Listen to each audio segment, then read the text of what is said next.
This show is produced by the Hartman Media Company. For more information and links to all our great podcasts, visit hartmanmedia.com. Welcome to the Holistic Survival Show with Jason Hartman. The economic storm brewing around the world is set to spill into all aspects of our lives. Are you prepared? Where are you going to turn for the critical life skills necessary to survive and prosper? The Holistic Survival Show is your family's insurance for a better life. Jason will teach you to think independently, to understand threats, and how to create the ultimate action plan. Sudden change or worst case scenario, you'll be ready. Welcome to Holistic Survival, your key resource for protecting the people, places, and profits you care about in uncertain times. Ladies and gentlemen, your host, Jason Hartman.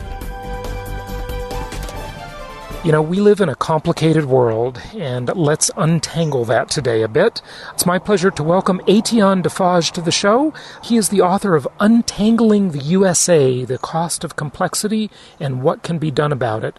Welcome. How are you? Fine. Thank you, Jason. Nice to be on your show. It's great to have you on. Well, I'm sure everybody would agree that we do live in a very complex world.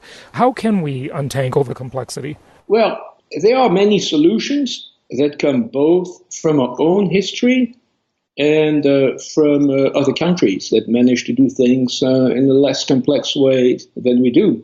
We have been doing things in an overly complex way for now at least 30 years. When it comes to the solutions, they come not only from other countries that have managed to do things more efficiently and effectively than we do in a number of sectors like healthcare, but also from our own history. You know, very quickly on history, complexity is not on our DNA. Our Constitution, the most acclaimed in the world, is a monument to the elegant effectiveness of simplicity. Throughout history, we have taken inventions from others, like the automobile from Germany, the railroad from the UK, made them better, cheaper, more at scale. So this is not in the DNA. But over the last 30 years, because of three factors, essentially greed, partisanship, and also laziness from a lot of decision makers, both in politics and in business, we have built something that's intolerably complex. I mean, healthcare is the best example. Well, you didn't mention the legal system. I think that would be another good one that would be overly complex, right? The legal system is, by definition, has its tentacles on every industry I'll talk about. Healthcare, finance, they're omnipresent. And they contribute, yes, to adding complexity. You know, we spend $10,000 per capita per year. Just to give you a reference, in Germany it's $5,300, in France $4,400, in Japan $4,000. And for subpar outcomes. When it comes to something very basic, like how much do we live, life expectancy at birth, for us, it's 79 years. In Japan, it's 84. We've done that because we keep on piling things on top of each other. So we started with health insurance with your work under Truman. Then, of course, our seniors, when they reached an age where they stopped working and they needed health care, basically were in dire financial straits. So under Lyndon Johnson and the Great Society, we added Medicare. And then we also had, for good measure, something for the poor called Medicaid, except there were 50 of them, one for each state. Mm-hmm. We have the VA, which is a gigantic government-run organization. And then we have a lot of other actors. We have not-for-profit hospitals. About 90% of hospitals are not-for-profit, but in the private sector. Uh-huh. Like belong to municipal organization in the city, to academic center, to religions. 30% of our hospitals are Catholic. Insurances are typically private for profit, although you have some, like the Blues, which are not for profit. You have a gigantic system where the government at all levels, federal, state, local, is tangling with private sector, some for profit, some not for profit. Yeah. Okay, so nobody will disagree that healthcare is a mess. But I always, and this doesn't excuse bad problems or bad behavior, the question I'm about to ask, but it does give you a bit of a benchmark. I like to always ask the question, everything in life, compared to what? compared to what? And I, like you, I was born in Europe too, okay? You know, whenever I go to Europe, I just feel like there's just mountains of bureaucracy. I mean, is the U.S. really that bad?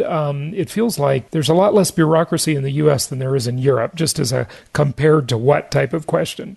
What do you think? It depends. There's some areas where that's true. Like, it's much easier to start a business here as an entrepreneur. That's for sure. It's a dream. So we won't argue about that. In healthcare, it's a complete opposite. I don't know what country you come from. If it's UK, you may have, one thing that happened to me one day on a vacation in UK is I made some stupid mistake with my contact lens and NP treat for an eye. So I show up at a local facility. They treat me quickly. And then, I'm very pleased and I've been well treated. I come with my credit card, my passport. Hi, I'm visiting a beautiful country. I want to pay now. The lady at the desk, she can't even understand what I'm talking about. I think oh my God, my French American accent in English is not resonating with the natives. Eventually she recovers and she says, "Sir, this is the National Health Service. We don't need your ID. We don't need your money. We treated you. You're happy. Now you can go. Yeah. Goodbye. Have a pleasant day." But critics of that system would say that you die waiting in line. Okay? It's correct. And by the way, it's not the one advocates a solution. One of the weaknesses of our political debate here in the U.S. is that there are only two voices. There's some voices say, well, we're going to tweak the existing system and keep going and so forth. And we add complexity. We had Obamacare, and then we had efforts to remove it. And complexity always goes up. On the other hand, you have people clamoring for single payer. Pronto, let's wake up like we Canada or we UK. That would never work. Imagine for a second, Jason, what would we do with United Health, with Aetna? Are we going to nationalize them like we were Venezuela? That would never work. My solution there is actually much simpler in terms of transition process, is to take what works very well. I'm not there yet. Okay, because we've got to talk about a lot of other stuff besides healthcare. But go ahead and let's wrap up the healthcare. Go ahead. Yeah. We have something that works well. Once we reach 65, we have Medicare, and then we have the ability to use the private sector for supplementals, which called health advantages plans. And they work very well, and everybody's happy. My solution would be take that and bring it to younger tranches of age in a simplified, lower cost, lower benefit format, but always keeping the duality of a simple government layer that covers the minimum and big supplements for better treatment, better coverage by the private sector. That way, we cover everyone, but we also keep what makes this country great, a thriving private sector. So, move on to other sectors. Go ahead. Okay, good. We touched on the legal system, but before we do that, I want to give an outline of some of the stuff you cover in your book. Sports, healthcare, electricity and utilities, finance, taxation, laws and regulations, a winning history of simple tools, things like that. So, there's a bunch of stuff to cover, but let's talk about the legal system if we can. Yeah, I'll give you one that intersects very well between the legal system and finance. So we all want to make our banks safer, not have a repeat of what happened in 2008 with the financial meltdown. Well, after the Great Depression, before World War II, in 1933, Franklin Roosevelt and Congress, was bipartisan, signed something called Glass-Steagall, 37 pages. And then we changed that, didn't we?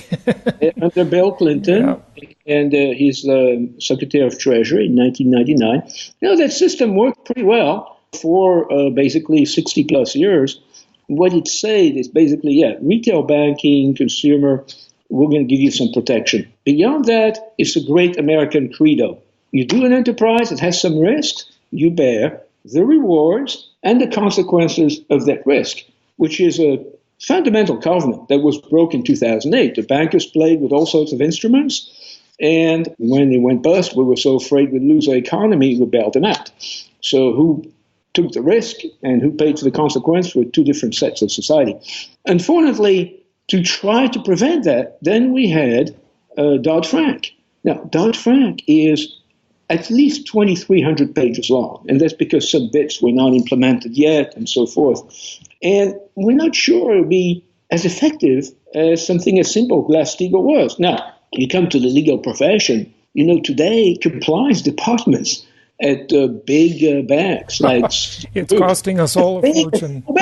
And they're full of lawyers. So, of course, things like Dodd-Frank obviously add complexity to the whole edifice, but they're also bonanzas for lawyers of all sides. The regulators, the people compliance and firm, people sue each other from time to time for good measure. So that's how you have basically the legal profession, in my book, completely entwined with our legislation efforts. In my book, I mentioned, by the way, that in other countries, most of our presidents come from the legal profession. There are some exceptions. Trump is one, obviously. Before that, Ronald Reagan was one. And then you had John Kennedy, Jimmy Carter. But by and large, they're lawyers. The politicians are all lawyers, so they make all the laws in favor of their own profession. It's absolutely disgusting. Our main competitive rival, China, they're all engineers there. Right. It's an interesting point. Yeah. In China, they're all engineers. In the U.S., they're all lawyers. Yeah. Who's going to win? Yeah. It's unbelievable. It's unbelievable. It really is. And you didn't even touch on, the personal legal issues that people have, getting sued, suing someone else, redress. And it's just a mess. It's a mess. The system is such a mess. I created a startup around that as a passion project. It's called freecourt.com. And it's basically an online court system that I hope could make it so that people could just resolve disputes online for free or a very small cost. That could be used globally. It's we'll see if that takes off. We will see if it Congratulations. Happens. But yeah, that would be very, very worthy. Actually, invest in a small company that was called Lex Machina that was sold a few years ago, and Lex Machina aimed at least to put online a lot of the processes. It did not purpose to replace a lawyer, but at least a lot of the admin work around them. Mm-hmm. But that is something that the fact that here, before we go out on the street, you got to make sure you have a lawyer or a phone call. Yeah, it's unbelievable. Folks, I'll just tell you, and then we'll leave maybe the legal topic because I want to talk about finance a little more, and these two go together a bit. But we have so many investors listening to the show. But it sure feels like to me, the way my career and life has gone, that I spent the first half of my career creating wealth. And then the second half of my career is all about protecting that wealth. It's amazing the amount of time you have to spend managing and protecting your wealth. It's absolutely mind-boggling. And it's not productive. You should be doing something to create more wealth, create more jobs, and not worry so much about protecting it. It's just absolutely mind-boggling the way the whole system works. But that's the system we have. Let's transition to finance. I've done shows that talk about, of course, securitization and swaps and dark pools and shadow banking and some of the things you address in your book. Talk to us about that. You did mention Glass-Steagall before. We can touch more on that if you like. But the financial system is so complicated, isn't it? It never ceases to amaze me, Etienne, how people can take a simple concept of the old joint stock company, right? The basis of our stock market, and make it insanely complex with all these derivatives. And I just simply call derivatives the thing about the thing. That's my layman definition of a derivative. It's the thing about the thing. What do we do? How does a person act in that world, and how can we make it better? Yeah, you made a great transition. You talked about the fact that we spend half our life building some wealth, and then we have to protect it. It's a perfect transition to finance. Because once you have a little nest egg and so forth, you want to make sure it continues to work for you so that you don't go in the poorhouse when you're old. And that means that you're going to involve the stock market because interest rates in recent history have just been too low to allow the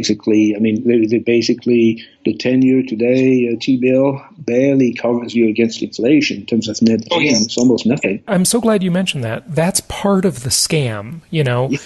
They've basically made it impossible for older people to simply do the right thing, which would be save money and, invest conservatively. Now they're pushed because of this financial repression into all sorts of speculative investments, aren't they? Yeah, the minimum you can do Of course, you may have access to some private equity funds and good hedge funds, although even those have been disappointing in recent years. But you have to deal with the stock market. And if you deal with the stock market, you're going to worry about a repeat of 2008, and before that 1999, and before that 1994, principally when we've had 10 years of growth in the stock market and no accident. And so in my book, in finance, even though I have a Harvard MBA, I'm not a finance specialist, I rely on the advice of statesmen and people who've had a lot of experience in this area. I mean, so, for example, we have Neil Kashkari. Neil Kashkari helped Treasury Secretary Henry Paulson during the darkest times of the 2008 financial crisis. He had a stint at Goldman Sachs. He is now the president of the Minnesota Feds, even run for governor of California, Republican ticket. I mean, somebody with a stellar resume. His premise is very simple. If we don't want to have to bail out banks, let's increase their buffers.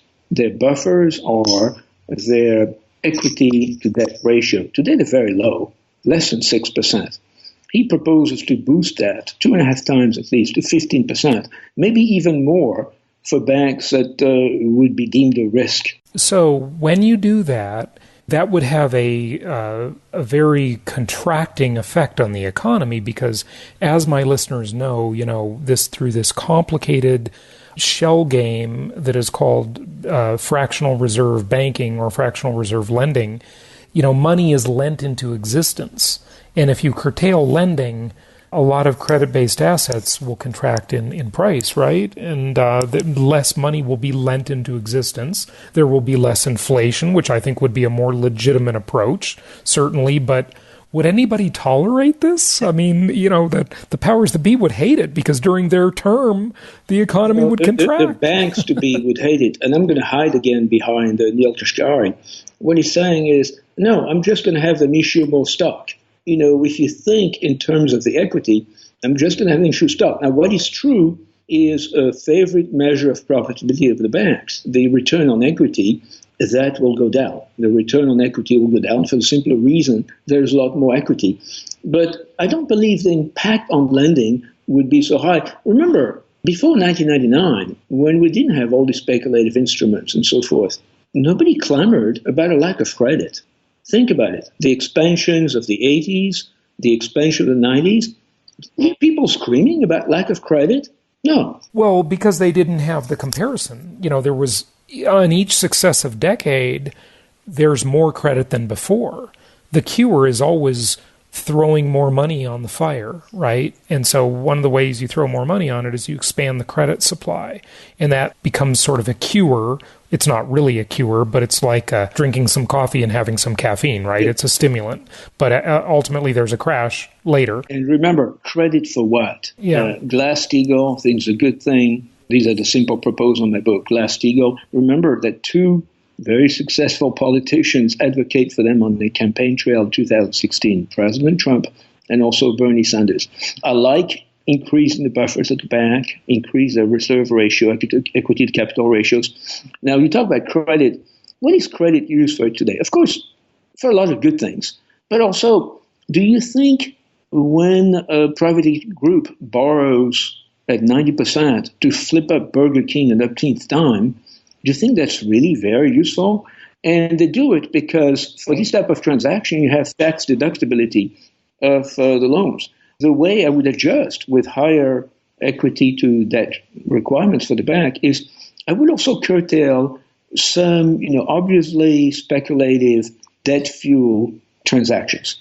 And I would make them no longer tax deductible because some of these transactions really are not terribly useful to anybody, and if anything, they carry risk. Oh, well, of course. Look, I think everybody listening knows, not everybody in the world, but my listeners know because we've talked about it a lot, that, the modern finance system is just a complete scam. They're not creating any actual value most of the time.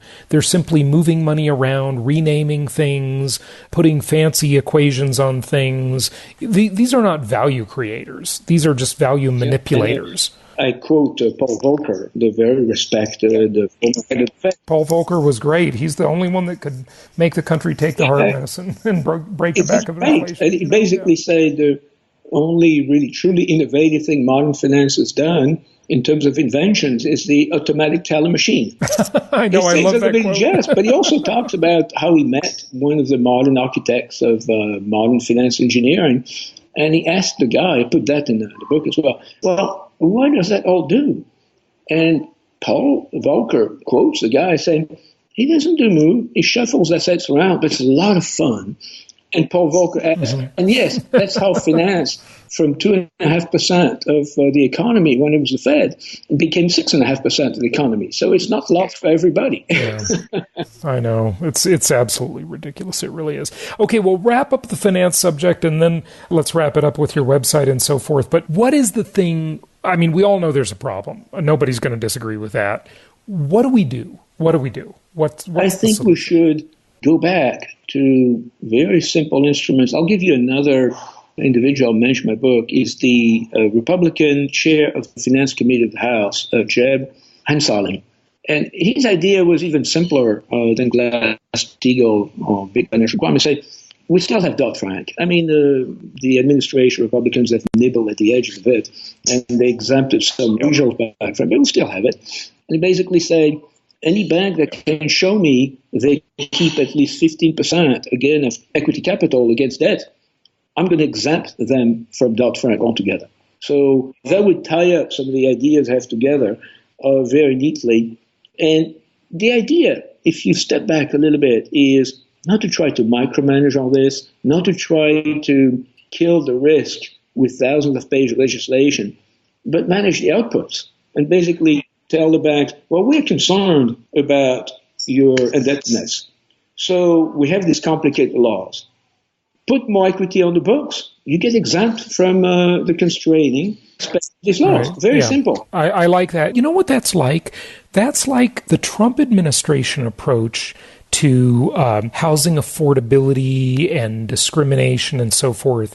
It's like a polar opposite of the Obama administration approach, where the Obama administration wanted to integrate wealthy communities and do all this crazy social engineering stuff, where Ben Carson, our HUD secretary, he just wants to encourage more development, manage the output, right? The output of more development and more housing availability, just let people put it into the marketplace, and the marketplace will take care of itself. Now, I have no idea if you agree with that approach. I personally do. I think it's a good approach, rather than trying to make a bunch of overly complex laws that just create new bureaucracies and all sorts of unfairnesses and unintended consequences that they always do.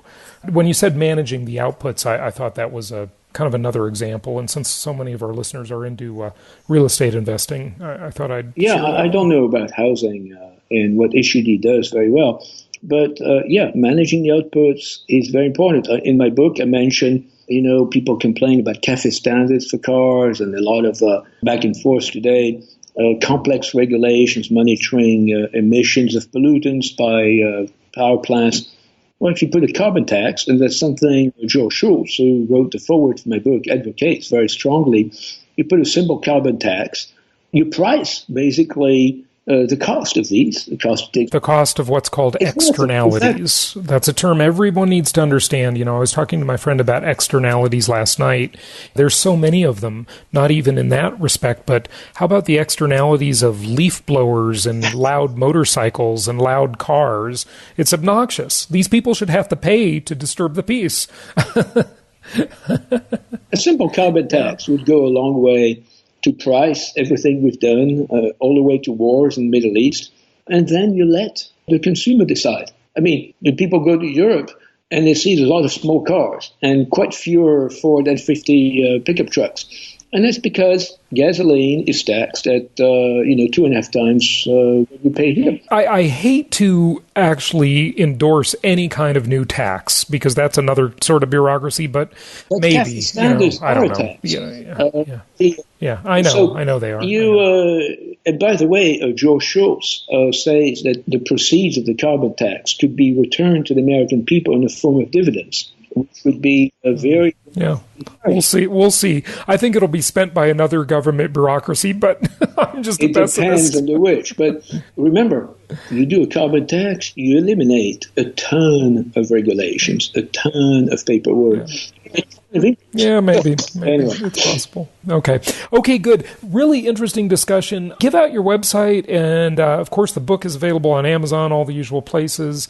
But anything? Yeah, my website is my name, Etienne Deffarges, no space, no .com. So www.EtienneDeffarges.com. Etienne, thank you so much for joining us. Thank you, Jason. It was a pleasure to talk to you and to your listeners. Thank you so much for listening. Please be sure to subscribe so that you don't miss any episodes. Be sure to check out the show's specific website and our general website, hartmanmedia.com, for appropriate disclaimers and terms of service. Remember that guest opinions are their own, and if you require specific legal or tax advice or advice in any other specialized area, please consult an appropriate professional. And we also very much appreciate you reviewing the show. Please go to iTunes or Stitcher Radio or whatever platform you're using and write a review for the show. We would very much appreciate that. And be sure to make it official and subscribe so you do not miss any episodes. We look forward to seeing you on the next episode.